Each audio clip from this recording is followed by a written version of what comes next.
So let's go ahead and get started. I'm Carrie Bourne. I'm from the Office of Continuing Education at UW-Whitewater, and we have been hosting the Fairhaven Lecture Series here at Fairhaven Senior Services since 1983.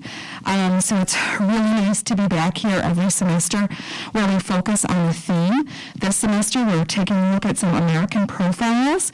So that's individuals or groups, systems, different things that we'll be talking about throughout the semester. I also just wanted to remind you here in the audience and anyone who's watching out in the public that we are wearing masks here because that's UW-Whitewater's policy, and since this is a UW-Whitewater sponsored event, we'll be wearing masks until that changes, so just in case there's any question about that. But let's go ahead and get started with today's presenter. Monica Lionberger is an assistant professor of political science at UW-Whitewater. She earned her PhD in political science from the University of South Carolina. She previously taught at the University of Richmond and Virginia Commonwealth University. Her scholarship focuses on judicial behavior and institutional design in common law courts. Most recently, she received a grant from the National Science Foundation to continue her work in aiding and promoting junior women scholars in her field. Please welcome Monica Lionberger.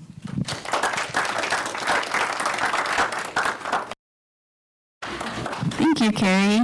Hi, how is everyone today? Bored. Bored already? That's not a good sign. Well, hopefully you weren't bored by the presentation. I chose to look at 3 profiles of Supreme Court justices basically over the entire history of the Supreme Court. And I've picked John Marshall, Earl Warren, and William Landquist to discuss with you today. What I wanted to focus on today is their personality and how their personalities have really shaped how the Supreme Court has earned its power over the years and how it functions as a Supreme Court. And I think you'll be surprised to see how much influence these 3 justices have had on the Supreme Court.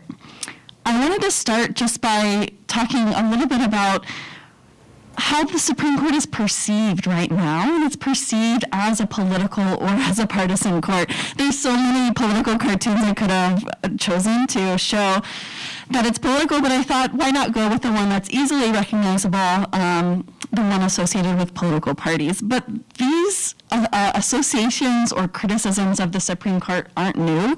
We've seen this over time, especially during FDR's era, where he was trying to pack the courts with people who believed, like he did, that in the Great Society that he was trying to build. So these criticisms about the politicization of the Supreme Court aren't new, but what I'll show today is a lot of the Chief Justices of the Supreme Court have worked to build a collegial court that focuses more on compromise and legal decision-making than on ideology. Of course, we do get some ideological decisions. That's just the way it is. I think part of this idea of the Supreme Court as a political body comes from the fact that so much of what they do is mysterious to us because they come out from behind these, it's almost theatrical, right? I feel like you kind of feel like you're sitting at a play where they come out behind these curtains, they hear arguments for about an hour, and then they go back behind the curtain to do their work. Whereas the president, the Congress, they do all of their work, it's televised on C-SPAN. So it's a little bit different on how the Supreme Court operates, and I want to give you sort of an introspection into what they do behind the curtain and how the justices have influenced that. So who are the Supreme Court justices? This will be an examination into how their personality has shaped the power and the decisions of the Supreme Court. I won't go too much into the decisions or certain cases today. We can talk about some of those if you are interested, but I wanted to focus more on the justices and their profiles. So to start, John Marshall, he was not the first Supreme Court Chief Justice, but he was probably most of us think of him as the first Supreme Court Chief Justice because of what he did for the court. He was the 4th Supreme Court Chief Justice. He came to the court in 1800 with the election of 1800, a very actually controversial nomination process, and I'm happy to, I don't know if I have time to talk about it, so I didn't add it in, but I'm happy to talk about the controversy surrounding his nomination process. He was the longest serving Chief Justice. He served for 34 years. There were only a few other justices on the Supreme Court who remained for a longer period of time, but he did serve the longest as a Chief Justice. And he had military experience, and he also had political experience coming to the court. In fact, he served as the Secretary of State and the Chief Justice of the Supreme Court at the same time for 1 month while they were transitioning. So much, I think we have this sort of rosy retrospection of the founding fathers and of this early time in American history, and they were just figuring it out. And we'll see that also through what John Marshall had to deal with coming to the Supreme Court. Before he arrived, the Supreme Court it was basically dysfunctional. They functioned and they heard some cases, but who they are now as a Supreme Court was entirely shaped by John Marshall. There was a lot of British influence, of course, because we were a colony of Britain for a long period of time. And so the Supreme Court at first sort of functioned the way that British courts and judges do now. They would wear wigs to court. They would even sometimes have, we don't see it here with John Jay, but they would even have colorful robes like John Jay is wearing. Each judge used to issue an opinion themselves. So even if they agreed with the majority opinion, all of the judges were expected to say something about that decision. And that comes from the British court system. And their style and dress, as you can see here, was really colorful. There was no uniformity. So it didn't look and act like a unified body. It also pretty much lacked legitimacy and lacked integrity.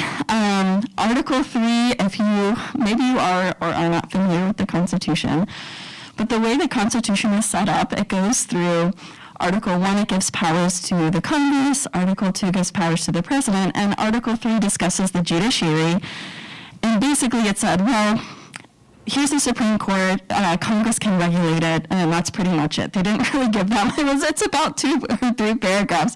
They didn't really give that much thought to the Supreme Court, mostly because they thought a majority of the work would be done in Congress. And mostly before John Marshall arrived to the court, it dealt with cases arising out of the Navy. They didn't even have a building until 1935. In 1800, when John Marshall arrived, they were set up in the basement of the Capitol building. And when the British burned the Capitol building in 1814, they moved to a private residence. So it was an established building until early 1900s. It wasn't a desirable position. John Marshall didn't want to become the Chief Justice of the Supreme Court. So you see here John Jay. He was a justice. John Adams asked him when the vacancy arose. John Adams asked him, John Jay, would you like to become the Chief Justice of the Supreme Court? Now, all of us would think that's such a desirable position, but John Jay said no. It was really difficult to be a justice at that time. You had to not only make decisions in D.C., but you had to go around to all of the states. A justice was in charge of a few other states, and they had to travel to these states in 1800 before railroads, so by horseback. Really difficult experiences, so they'd have to be away from their family for months at a time, making decisions in these other states. And also, it just wasn't a prestigious position. John Jay turned down the position of Chief Justice in order to be governor of New York, because that was more desirable at that time. They didn't have any power to enforce their decisions, and we saw that out of Article 3. Article 3 gave them no power except, here are some cases you can decide. So John Marshall's arrival to the court didn't look all that great. He kind of took it up reluctantly as a duty to his party and to his country, because you saw he was part of the process of forming the United States. So there was this really big controversy, and I'm happy to talk about this as we, maybe in the Q&A if you all are interested. there was this big case coming to the court, Marbury versus Madison, and it was a battle between Thomas Jefferson and John Marshall. Thomas Jefferson basically, because of this case, threatened the court. He didn't even show up to the proceedings, even though him and his administration was part of Marbury versus Madison. And as a result of John Marshall taking this case, agreeing to hear the case, Thomas Jefferson abolished the Supreme Court's term for 1 year as a threat to John Marshall. Do not hear this case, do not make a decision. John Marshall ended up taking the case, and we'll see through sort of his personality and his philosophy, really transformed the Supreme Court. But the issue is, Congress has the power of purse, meaning money. The president has the power of the sword, commander-in-chief in charge of the military. The Supreme Court, all they have is the power of the pen. And so how do you use that in a way in which will help you earn and build up legitimacy and integrity of an institution? So it might seem simple and trivial, but he just started implementing rules. Why don't we make this institution formal and make sure that the rules are consistent over time so that people know what to expect? It's sort of boring, sorry if I think it was used to.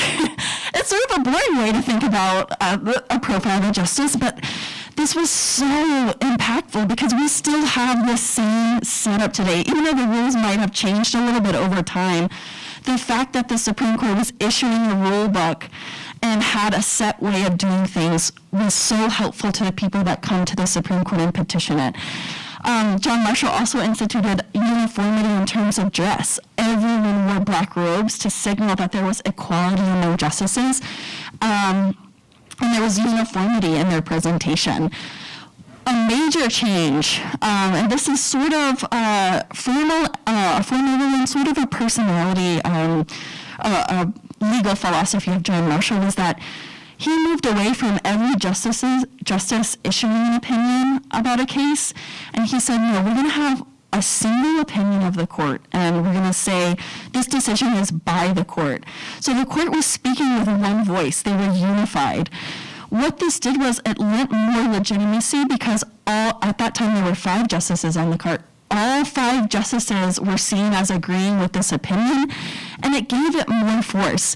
What's more interesting is after Marshall was appointed to the court, he was a Federalist. Every single justice after Marshall was of a different party. All of them happened to be Democrat, Republican. So they all very much did not agree with him ideologically.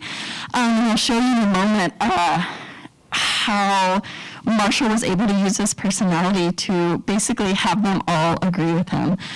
So he was somebody who was a statesman. He understood that you had to have compromise in order to get this one opinion. So he used his personality, his gregariousness, his ability to interact with people, and his good humor to get all of these political opponents on his side to agree with him, or at least to understand the value of compromise. They might not have always agreed totally with John Marshall, but they did understand that, well, if I give an inch, he's going to give an inch, and we can come to a better conclusion. John Marshall did something I think is so radical. He made the justices live together in the same boarding house.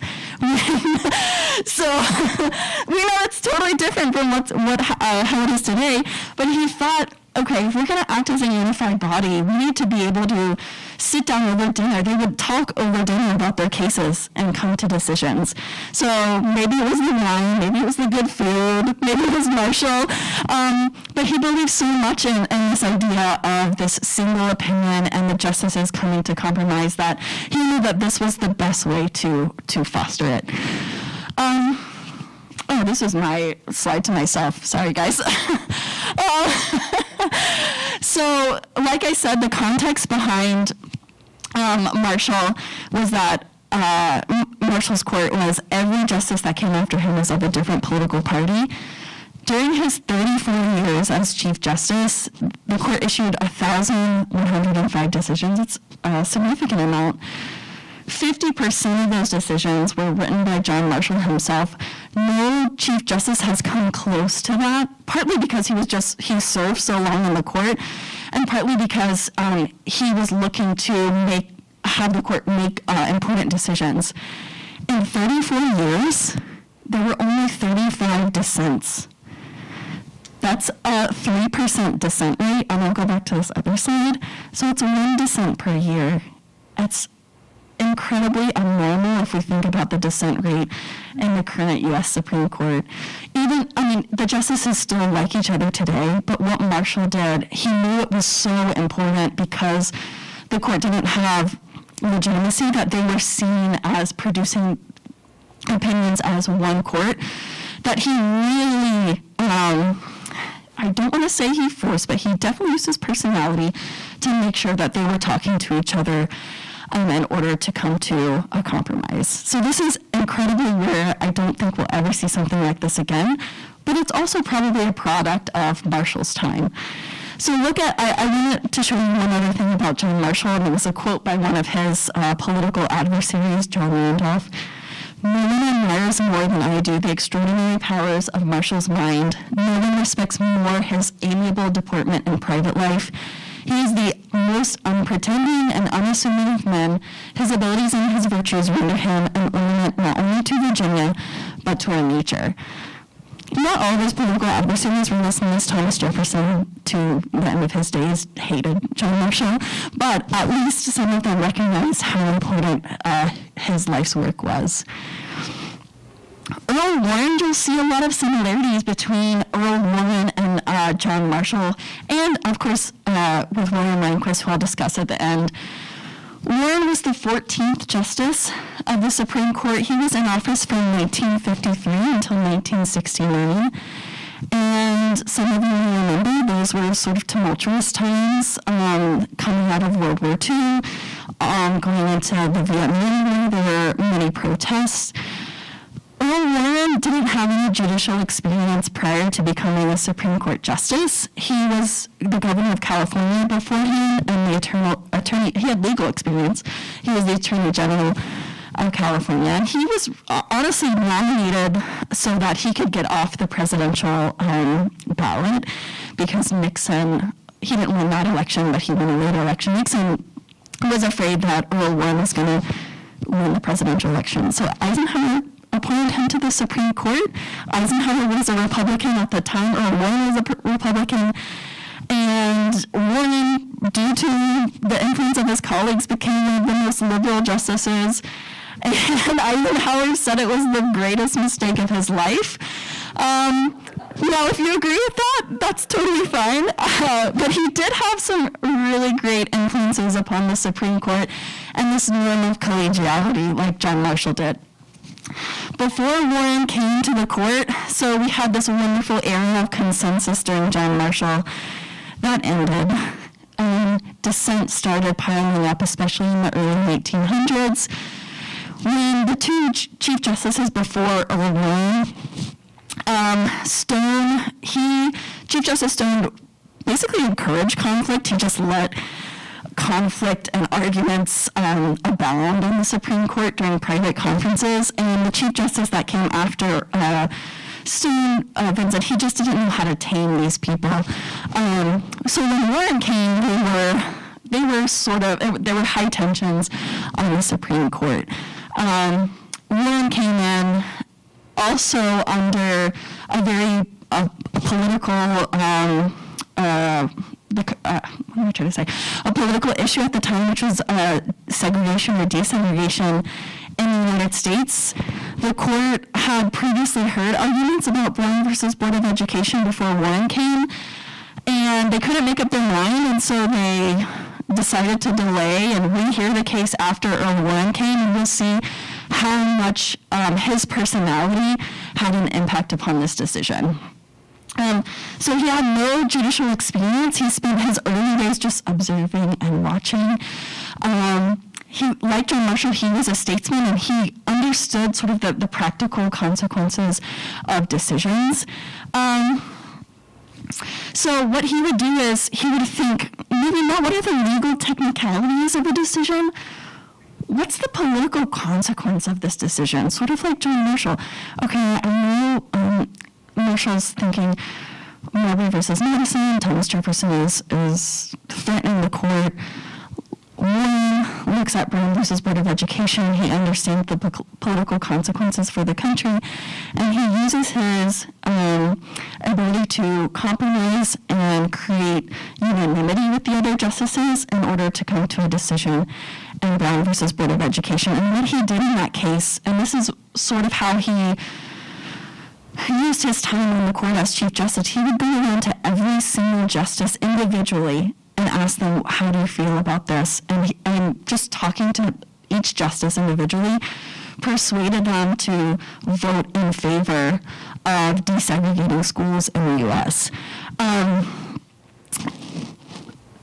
Think about what had just happened before, which there was great conflict, great disagreement on the court, and how he transformed that in a short amount of time.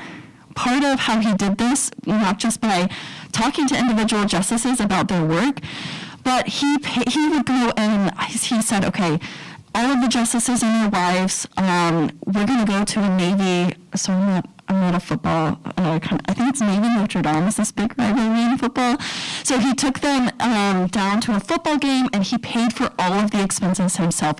He just wanted to curate those personal, close relationships with these justices in order to overcome the disagreement and the tensions that were on the court.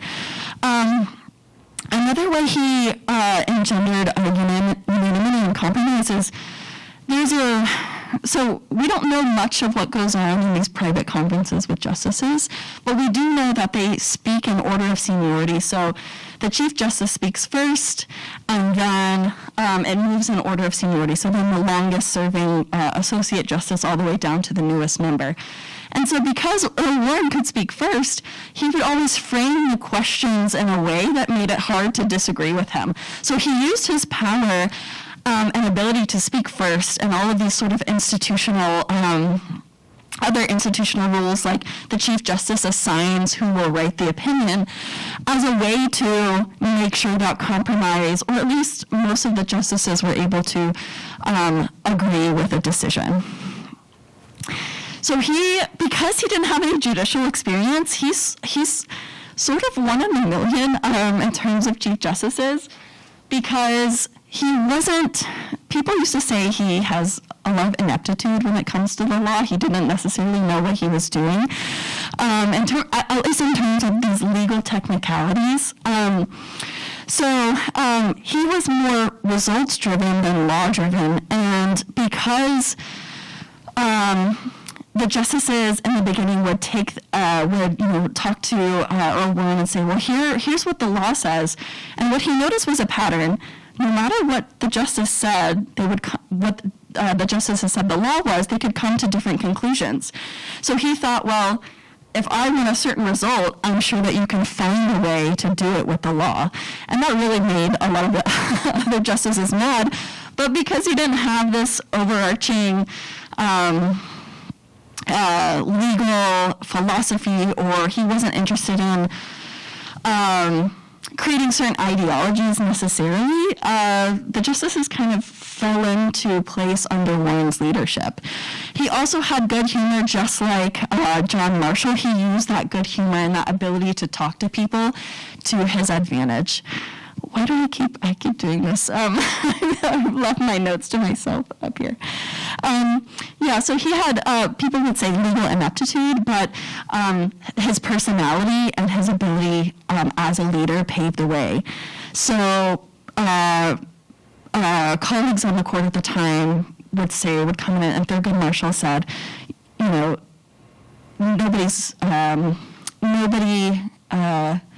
everybody is clear that Earl Warren is in charge. So there might be certain leaders of jurisprudence or legal technicalities, but he's the leader of the leaders. And he used this, the fact that he was unpretentious, he was ready to learn, to his advantage. So Frankfurter was probably the justice on the court that disliked Warren the most, and I'm sorry if I don't know if I should read that out. But I really loved, I won't read it, but I don't know, it's on Facebook, so I'm getting like egging on over here. So Frankfurter, he was not pleased with Warren's behavior. He said, "Damn it, you're a judge. You can't decide cases by your sense of justice or personal predilections." And Earl Warren says, "Thank heaven I haven't lost my sense of justice." And that really guided him and the way that he thought about making decisions on the Supreme Court. These two would battle it out, but generally because he had created all of these close relationships with the other justices, everybody fell into line. Right, so even though he didn't have an overarching legal philosophy, that really helped create these norms of consensus. And something that came out of Earl Warren's time on the court was justices would dissent, but they would respectfully dissent. There was a high rate of dissent before Warren came to the court, but because Warren was so interested in creating consensus and compromise in the court, that justices felt that they needed to respectfully dissent in order to show respect towards the institution and towards Chief Justice Warren. William Landquist, he was born in 1924. He served on the Supreme Court as the 16th Chief Justice from 1986 until he died in 2005, and he died sitting as the Chief Justice of the Supreme Court. He was in the federal judiciary for a while. He served as the United States Assistant Attorney General, and he clerked for a Supreme Court justice back in the 40s and early 50s. He clerked for Justice Jackson. So he had been part of the Supreme Court's livelihood for a long period of time and served for 33 years either as Chief Justice or just as an associate member of the Supreme Court. One of the quotes that I love from William Landquist is that he wanted to be known as a good administrator of justice. He wasn't interested in having one or two of his cases remembered for their legal reasoning. He thought it was really important to be a better Chief Justice in terms of administration. And once again, the creation of these institutional rules combined with these Chief Justices' personality really transformed the court. Before Rehnquist, the Chief Justice was very pompous. He was just interested in writing opinions himself, and very disorganized. He would just let justices ramble on and on. And when Rehnquist became Chief Justice, he was already on the court. When he became Chief Justice, he was very much had an eye for efficiency. So 30-minute, each side at the Supreme Court has 30 minutes to make their case. 30 minutes on the dot, Rehnquist would shoot you down if you went over. And he did the same with the justices in their private conferences as well. So you could talk as long as you want. You didn't have the same time limitations, but you couldn't wander off topic. There was no disagreement or arguments allowed during private conferences, and he thought that this was the best way to get back on track in terms of creating a consensus on the Supreme Court and making sure that personal opinions didn't have too big of an impact or these legal arguments didn't become personal. He was very much interested in making sure that the justices felt comfortable talking about these issues. So a reporter asked him if the justices should isolate themselves from public opinion, and he said, "My answer is that we are not able to do so, and it would be unwise to try. Courts cannot ignore these broad cultural shifts." Even though Landquist was seen as one of the most conservative members of the court, more than that, he was so interested in making sure that the decisions of the court align with the will of the people. And so he would sometimes sacrifice his own personal ideology to make sure that the court was lining up with what the majority of the people want in the United States. And that's one of the most democratic things. You could say that's a huge contrast from Earl Warren, who was interested in his result. Rehnquist was interested in the result of the people. even when it went against his ideology. How did he do that? Well, he attributed himself to the fact that he had a low boiling point. I guess meaning that he was not quick to anger. Maybe he meant high boiling point. But he was also, just like Marshall and Warren, a pragmatist, where he could look at the consequences of these decisions and think, okay, if I'm trying to set up the decisions of the Supreme Court in line with the majority, the will of the people, how does my decision achieve that? And that way he was interested in building majorities rather than making sure his decisions were in line with his ideology. So two of his contemporaries, Justice Scalia, Justice Thomas, who ran the court with Landquist, he frequently angered them. So even though they were very closely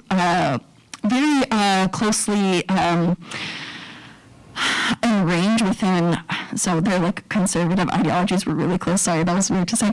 A lot of the times Landquist would vote against Scalia and Thomas because he thought, well, building a majority is more important than getting my ideological preference. And that was true in a case that looked at one of the decisions decided by the Warren Court, Miranda versus Arizona. He did not like Miranda versus Arizona. He came out, he wasn't a justice on the court at the time, but he came out against the decision. He thought it was wrong. But when he had the chance to overturn it when he was a chief justice on the court, he didn't. He said it's more important to keep in line and keep in tradition with precedent and what the will of the people want rather than go along with my ideological preference. And also, in line with what I've talked about with Warren and Justice Marshall, he was funny. He let his humor into his professional life.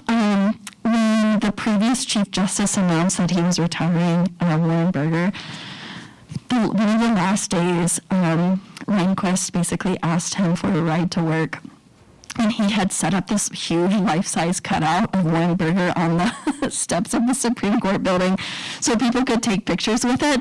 And basically on their drive into work, which he was in the car with Chief Justice Berger, he saw Berger's reaction to this life-size cutout. And Berger was very, kind of like serious, sort of arrogant, was really concerned about the image of the Supreme Court. And it was good for, I guess, Landquist that he was retiring, that Berger was retiring, because I'm sure Berger wasn't happy about this life-size cutout.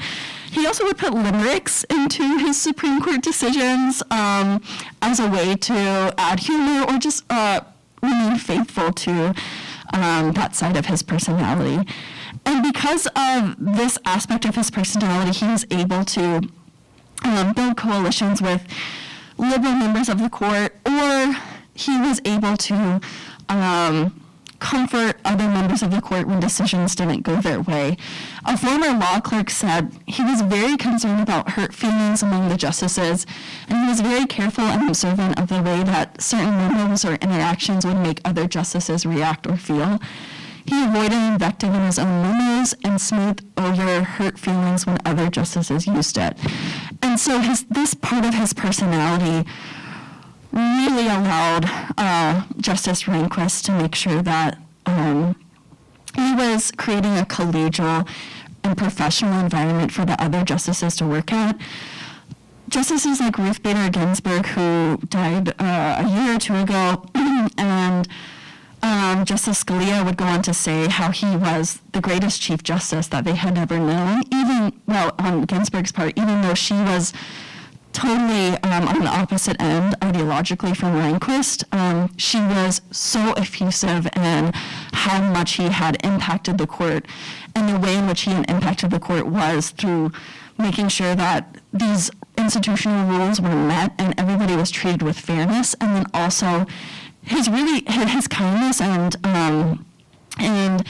his ability to cultivate relationships on the court. One last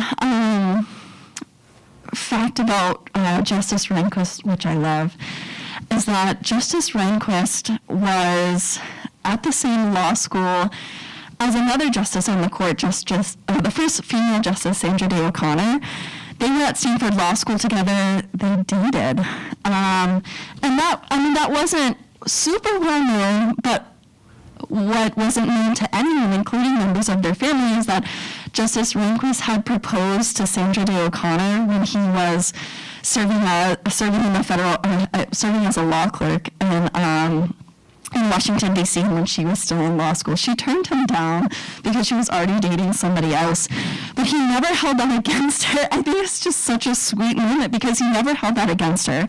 They remained very good friends. He admired her legal mind so much that when Reagan wanted to nominate the first female Supreme Court justice, she wasn't in anyone's radar, and he put her name forward, and she ended up coming to the Supreme Court due to the friendship and his interest in knowing how much she would contribute to the Supreme Court.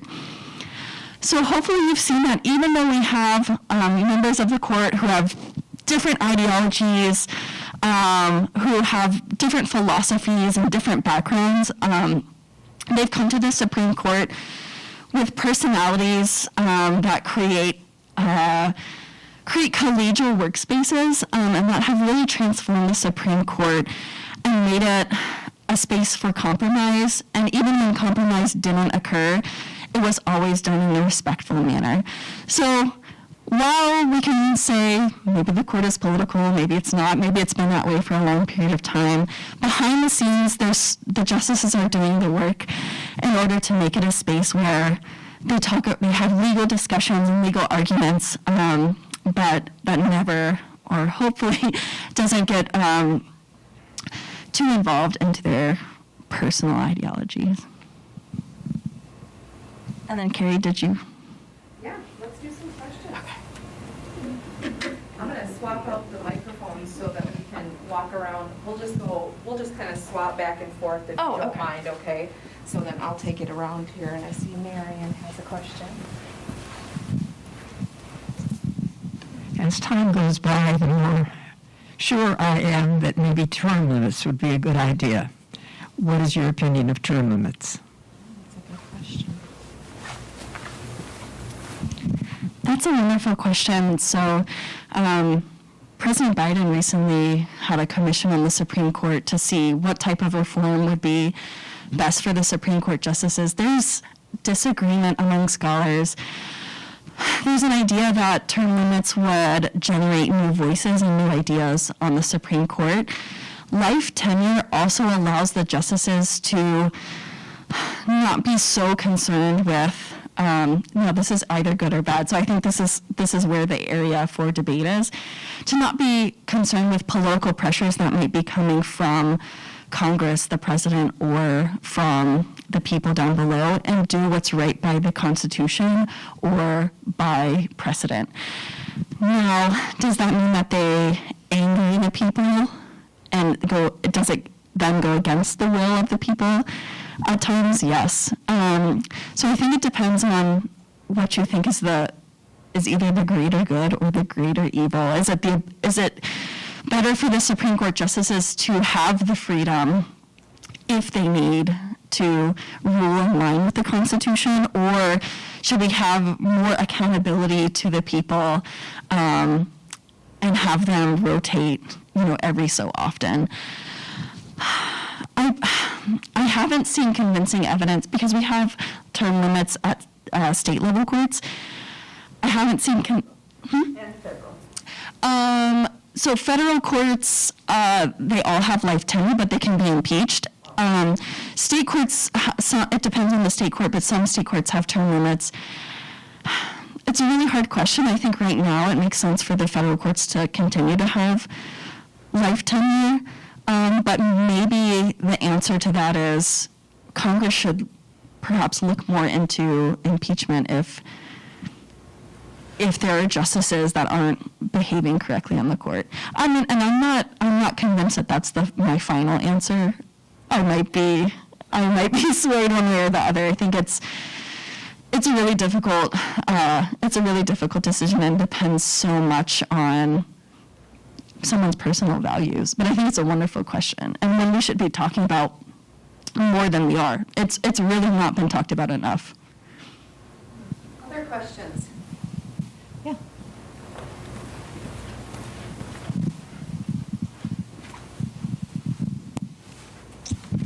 Is there a process to reverse previous decisions?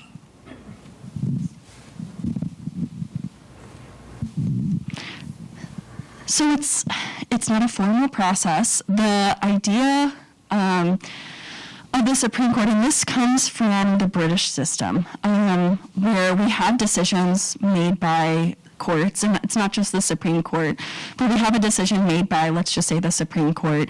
And that decision is supposed to be binding on future decisions of the Supreme Court and all lower court decisions. It's a concept called stare decisis, which is Latin for let the decision stand, because the thought is they have reasoned it well enough that it should work for the future. What happens is morality changes or society changes over time, and then the Supreme Court justices can use those cultural shifts, sort of like what Landquist was talking about, in order to reverse precedent. So there's no formal process of saying, well, 50% of Americans, disagree with this precedent now. The justices can continue to say, that's our precedent, and we're bound by it in the future. It's really up to them to decide when and how they want to reverse precedent. And sometimes what they do is they distinguish precedents and say, well, yes, we're not going to reverse this precedent, but it doesn't work in this certain situation. And then that becomes a new precedent. Does that, it's sort of a complicated issue because there's nothing set in stone, but did that answer? Yeah. Okay. Other questions? Oh, yep, okay.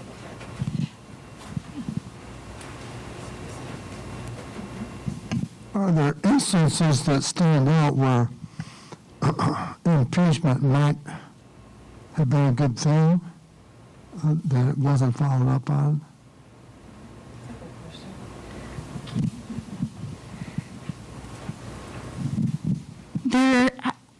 No Supreme Court justice has ever been impeached. There have been a few federal court justices that have been impeached because of issues of conflict of interest or scandals. We could say that it's up to Congress to decide if we should use impeachment more or not. The danger, I think, and why they haven't pursued impeachment is that when you start impeaching justices, it would be hard to justify it in a way that doesn't seem ideological, unless it's just so, there was, in West Virginia on their state courts, there were basically some issues with justices using state money for their personal gain. So they would use the money that the state gave them for traveling to and back and from work, and they would give that gas money to their family members. So three or four of those justices got impeached, and I think that's pretty clearly not ideological. If there were a situation like that on the Supreme Court, I think it would be easy to justify, but members of Congress would have to justify pursuing impeachment.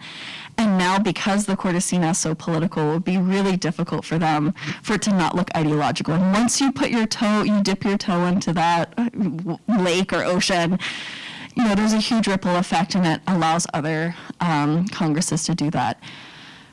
There are a lot of Supreme Court justices we could say we don't agree with ideologically over, like in history. That probably should have been impeached, but at the time, their Congresses were in favor of those positions. So I think looking back, there are instances where impeachment should have been pursued, but in the context of that time and the political discussions of that time, they were just reflective of that Congress or those people. Right now, I don't think so.